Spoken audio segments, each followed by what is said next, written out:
Hello everybody. Welcome back for another video. Hope you're all doing well and that you're all having an absolutely fantastic day. And a very special hello to one of my viewers. I forgot one of my viewers who told me that his daughter sitting in the back seat of the car one day as my video began playing, she said, "No, not this again." So a very good morning to you as well. I find some of this stuff a lot of times. A lot of people tell me that they listen to my stuff in the morning as they're in the car and stuff like that.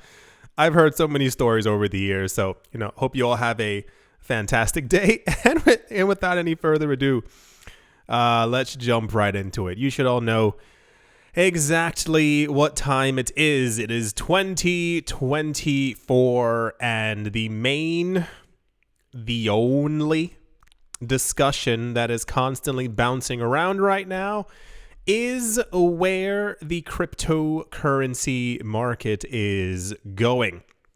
We've had, dare I say, an egregious amount. I think egregious is actually like the appropriate word there. An egregious amount of price predictions. I mean, just within the last couple of weeks, everyone logically is quite excited. However, I think we've gotten to the point where a lot of people think that basically the world is about to change like right now, today, this week. I mean, maybe it is. I'm not trying to jinx anything. Anyway, the point is, we have another idea as to where Bitcoin is going over the course of this year. It is very big news, obviously, because if Bitcoin goes high, so does the rest of the market. However, some people see it going far higher than anyone else has actually previously projected. Prominent Bitcoin maximalist, his name is Samson Mow, M-O-W, who used to work at Blockstream, then it talks about yada, yada, yada. Sure. In March of last year, they wrote that incorrectly, Mao quit his job at Blockstream as a chief executive at Jan3, a Bitcoin-focused technology company that is apparently striving to spread hyper-Bitcoinization. You should all know exactly what that is.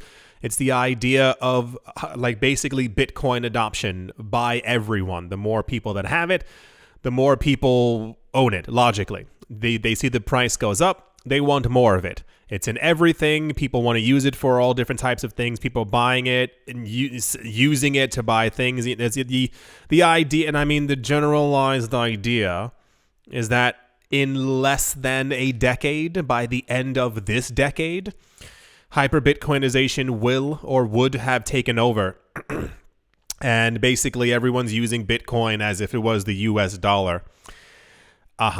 As part of Jan 3, Mao apparently also helped El Salvador with their Bitcoin strategy and overall Bitcoin adoption, which has also been in the news the last couple of months. There were a lot of, people are always going to be negative regardless of what's happening in the news.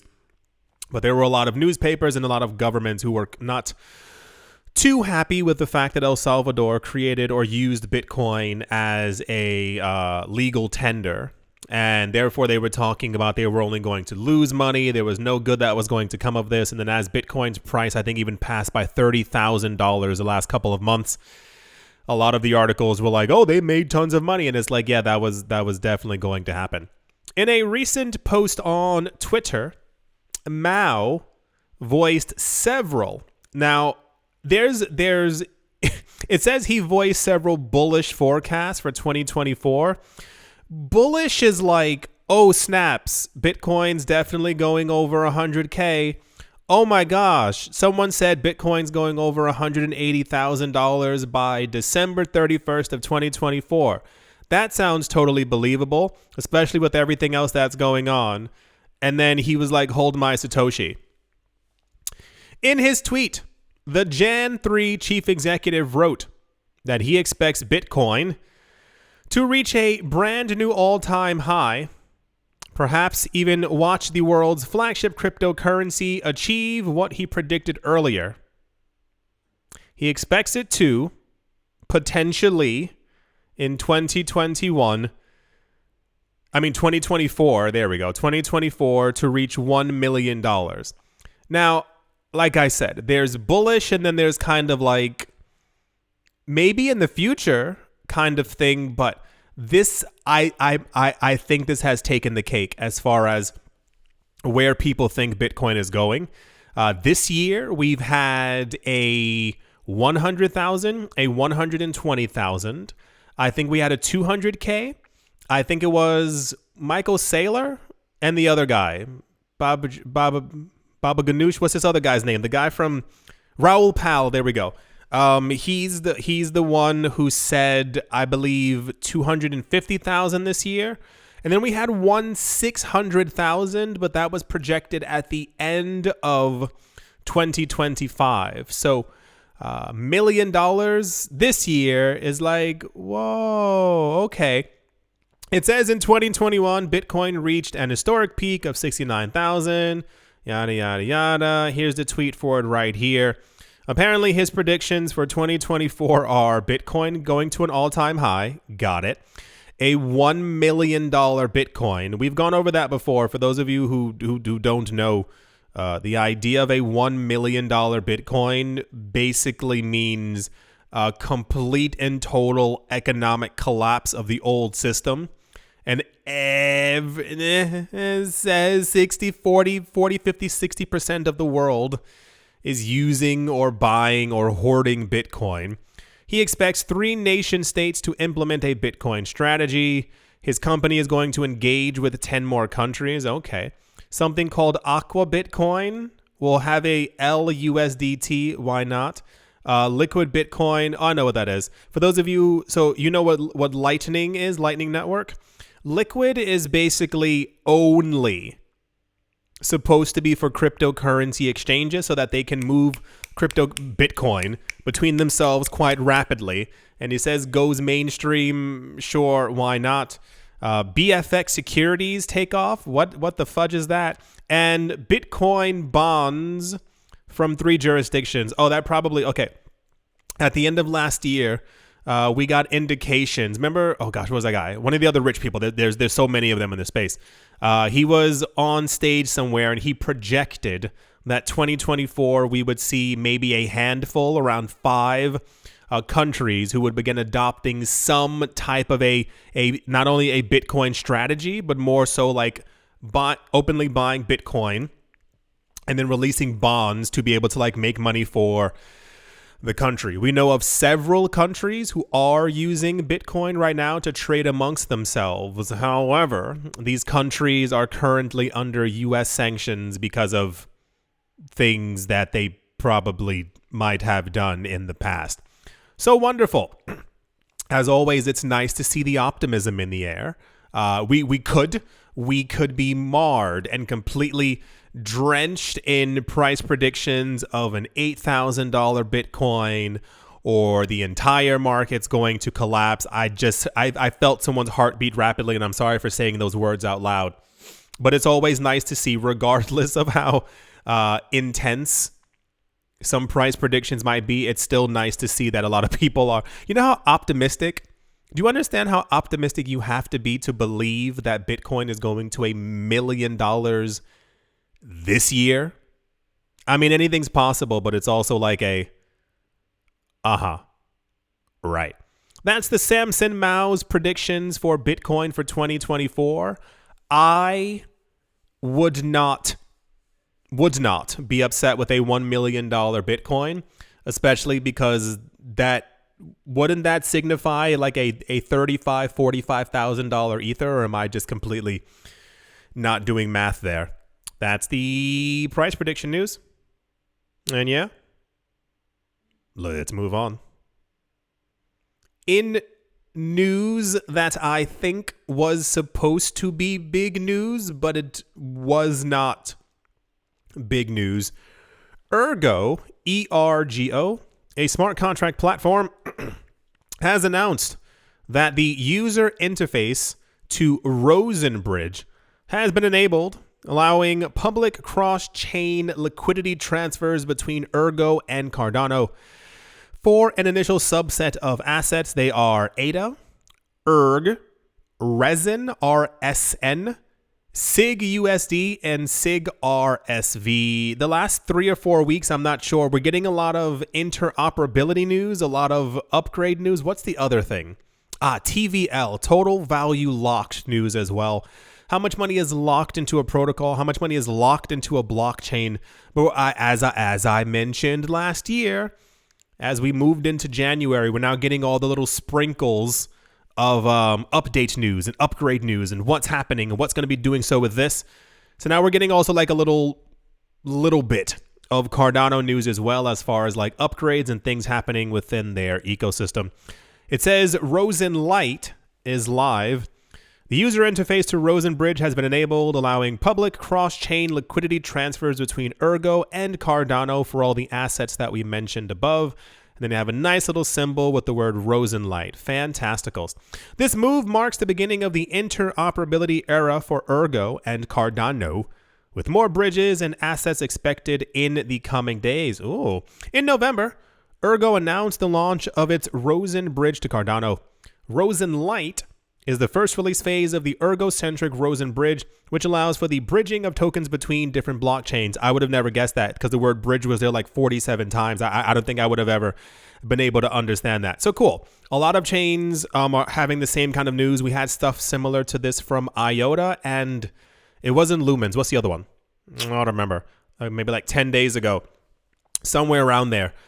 This like cross-chain interoperability kind of thing. There's a lot of chains who are also revving up things for their Ethereum virtual machine so that they can also link to Ethereum so that people can use the value of or usage of Cardano and other blockchains also with Ethereum as well to be able to swap items and be able to move on the quicker chains and a bunch of other things like that. So I expected that this was going to be more popular news because it had to do with Cardano, but alas, I barely found anyone talking about this. So I give it 11 days. We're probably going to have some more Cardano news as well because it just seems like that season where Cardano is going to be announcing a whole bunch of new things that will be coming to their ecosystem. That's the Rosen Lite is live as a cross-chain bridge between Ergo and Cardano news. And yeah, let's move on. So, you know how it works. This was actually popular news. Bitcoin ATM numbers have decreased by around 11% compared to the earlier days of 2023, marking the first decline after a decade of consistent growth at the start of each year. According to Coin ATM Radar, the number of ATMs dropped from 37,000 at the beginning of last year to 33,000 at the beginning of this year. Throughout 2023, the net total number of Bitcoin ATMs experienced both growth and decline. That's not how that works, but ultimately decreased by years. And I know a lot of people, maybe you must have walked by one at some point, but they are nowhere near as popular as they used to be a very long time ago. And I don't want to say a decade, but like there used to be a point where I had a lot of people who were trying to get into the cryptocurrency market, and the only options were about 3 different really shady websites. And I mean, like, the user interface wasn't working. You would click on stuff, things would disappear. Like, they just did not work out. You had Coinbase, and then you also had what's that thing called where you like it's like super dangerous. Public Bitcoin in public. Buy my Bitcoin in public. What is it called? Meet and greet. I don't know, whatever it's called. The thing that got shut down like a year or two, where you would basically, you would literally go meet people in the street. You would hand them money, and they would like transfer you the Bitcoin. What was that thing called? I don't remember. Anyway, the problem with that was, as you might have imagined, is that there were more than a few stories of, there was one situation, I believe it was in Norway or Sweden, where a guy was meeting someone, this is not a joke. He met the person like in an alleyway, not a joke. And I think he had the equivalent of 5,000 US dollars on him. The transaction did not go down as planned, as he was soon on the ground and his pockets were empty and the other person was just simply not there anymore.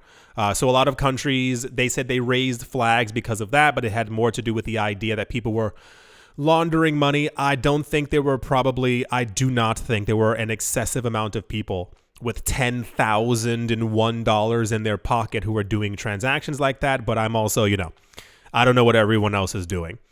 So around that same exact time, I can't think of the name. Public Bitcoin? I don't remember. Around that same exact time, people began to make Bitcoin ATMs. And that was the beginning. Because I remember, I think it was roughly around the time when I first started this channel. There's certain comments that just stick in your head. There was a comment I read somewhere, and I think I was talking about a whole bunch of new ATMs were opening around the world, and I was telling people, I was like, if you can go to these things and you can get Bitcoin, because it was very difficult to get some, because Coinbase wasn't in every single jurisdiction, and people were like, I really want to get some crypto. So there was a comment in one of my under one of my videos, and the guy was like, what happens to the money when I put it into the ATM? And I was like, what happens to the money when you put it into a normal ATM? It goes into the system. He's like, yeah, but who's collecting that money after? And I was like, the person who owns the ATM. Yeah, but you're not getting it. Where's that Bitcoin coming from? I was like, well, that Bitcoin was mined. They belong to that person. They have a slight premium on the, the price. If Bitcoin's 10,000, they're maybe charging 11,500, skim a little extra off the top for themselves. And he's like, yes, but where is that Bitcoin?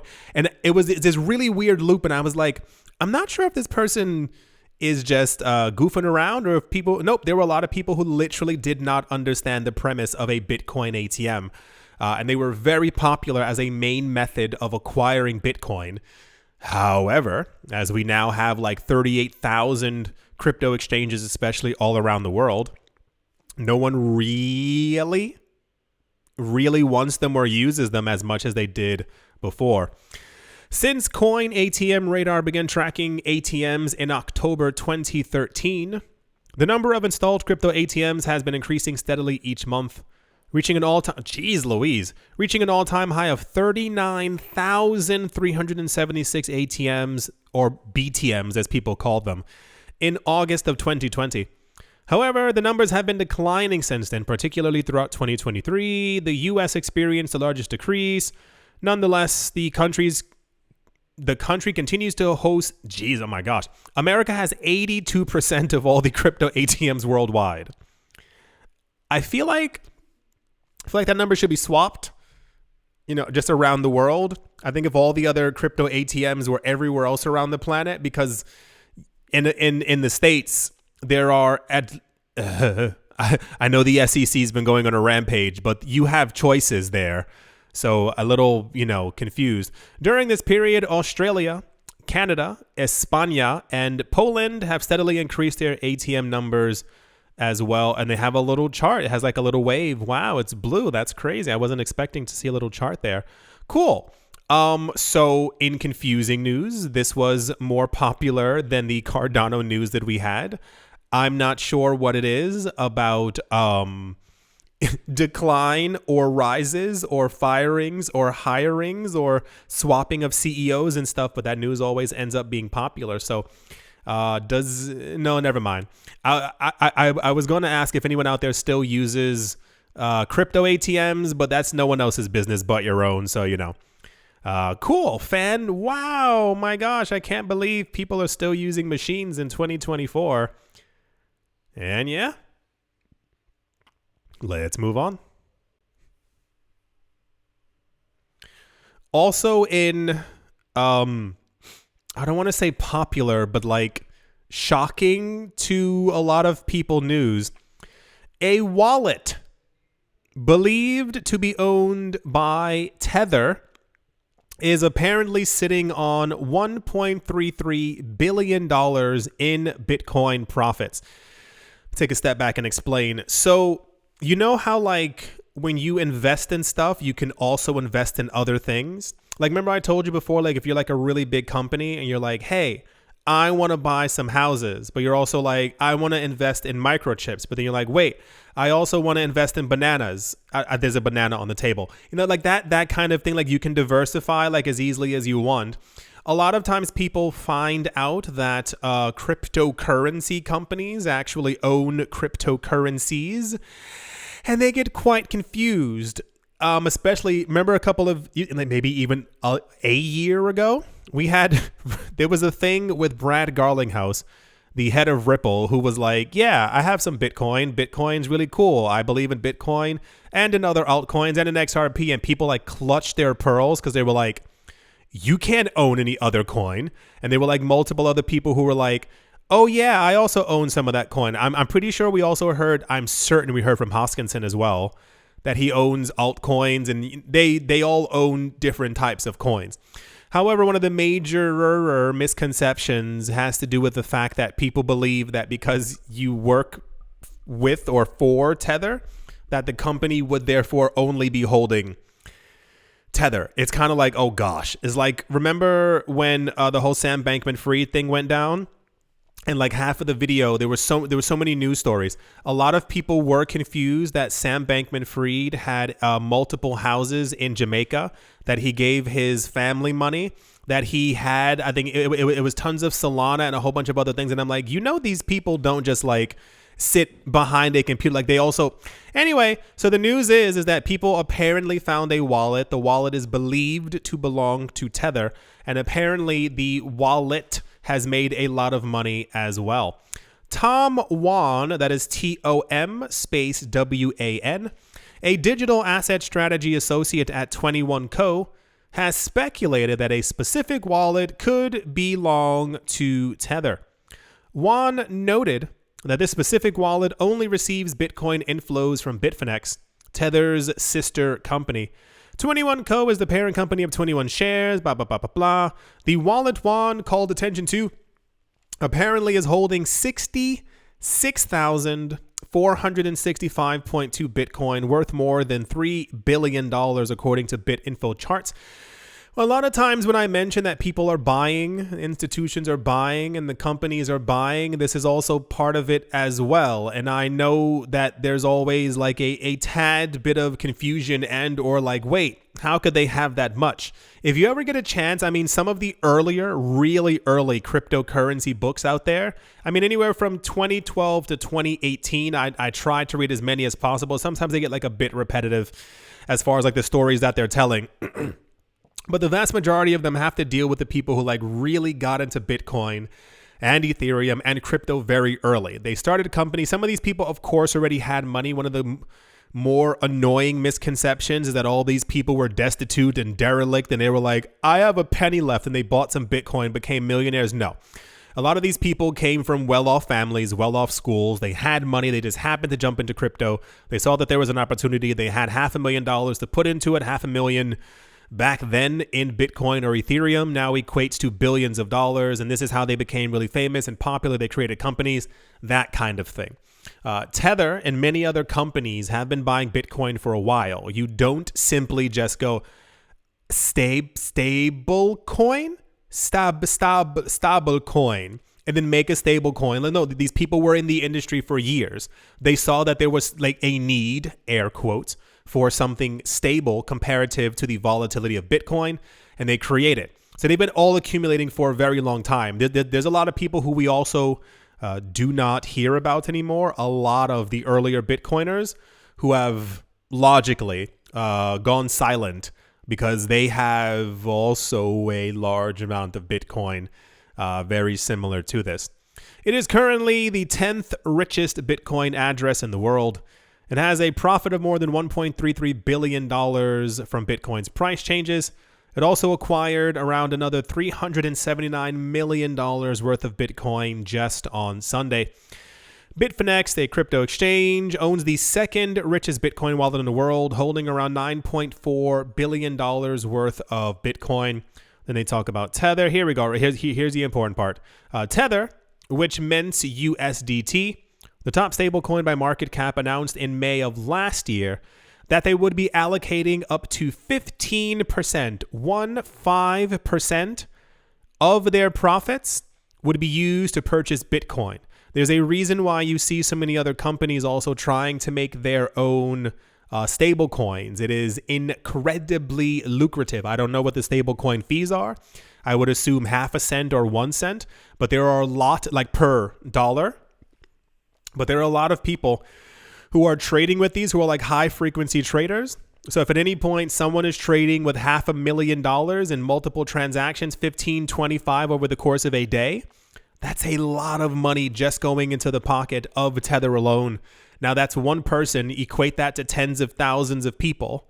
And this is why you see that. So very popular news. It will continue to be for some time. I will continue to mimic and tell everyone out there. Yes, I know.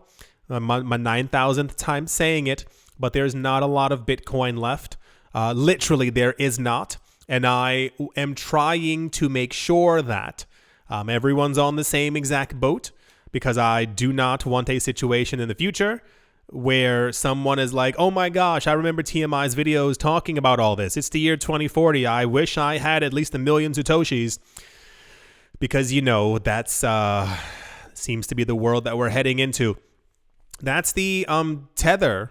I'm shocked. Tether has something other than Tether? That should be illegal. And yeah, let's move on. Also in confusingly, I don't want to say popular, all over the place news, we heard that Kyrgyzstan apparently allowed... So I'll give it to you this way. A lot of countries a number of years ago hated the idea of allowing people to be able to mine cryptocurrencies. A lot of them did very weird, like specific things that you needed to do to be able to get a license to be able to mine cryptocurrencies. And it's kind of increased over the course of multiple different countries because they realized quite early on that taxing the people who are mining the cryptocurrencies would be lucrative to them. Apparently, the Kyrgyzstan government made, now this is why I'm confused about the numbers, the government made $883,000. So not 1 million, not 10 million, not 100 million. They made $883,000 from people mining Bitcoin in the first 11 months of 2023. And that apparently made popular news. I know a lot of people... years ago, this was also like an idea, and I assume this is how we got a lot of this started.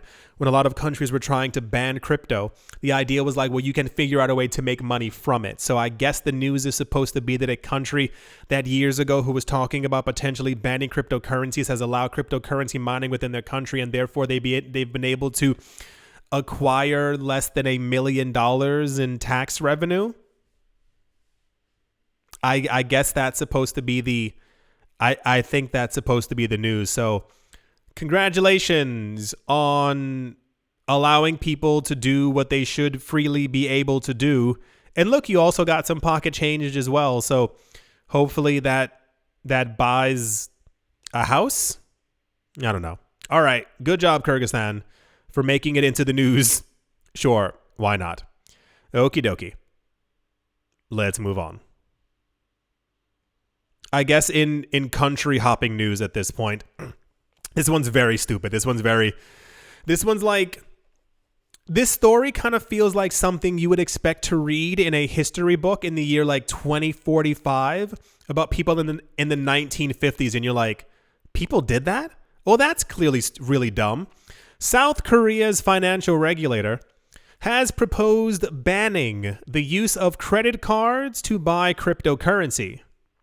See, it's a little, you know, citing concerns over illegal capital outflows and anti-money laundering risks. I don't understand. So this is all, none of that is how any of that works for those of you who don't know how computers work or how anti-money laundering or KYC things actually take place. The idea of banning the purchase of crypto through credit cards is nonsensical. Because you know the person who owned the credit card, the government also then has all of their information. There's no risk inherently or outherently, is that a word? Of them actually laundering anything, because you would simply be able to put a stop on a purchase over a certain amount. If the idea is for many countries that if you transfer or move or have you seen it, if you've flown anywhere, do you have over $10,000 on you? You could simply say no credit card purchases of Bitcoin or crypto over $10,000. See how easy that was? Because if they did it over that, then you can have like a special conversation with them.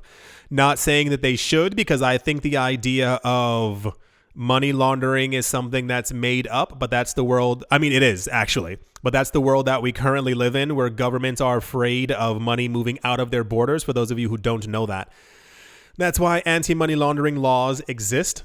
Because a number of years ago, I mean, in China and also other places, what happens quite typically is a heavy amount of capital outflow. So if at any point something were to happen to X country and everyone got scared, especially like the extremely wealthy, you would logically move all of your money from point X to point A, as one normally would.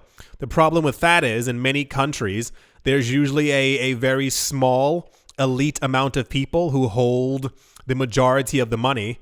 And if they move 55% of all the nation's wealth over the course of a couple transactions amongst themselves, the nation and their GDP also begins to collapse. So the idea is, if people are going to move money, you have to restrict them from moving money. If you heard my other videos a couple of years ago, this was very big in China, where a lot of people realized around 2017, 2018 that the Chinese economy might not be as strong as people were letting on. And people began to move millions, if not hundreds of millions, if not billions out of China in rapid succession, like really, really fast. They were moving it to Canada mainly, the United States, to, I want to say, Australia and some other parts of Europe. But the main places were the United Kingdom and Canada.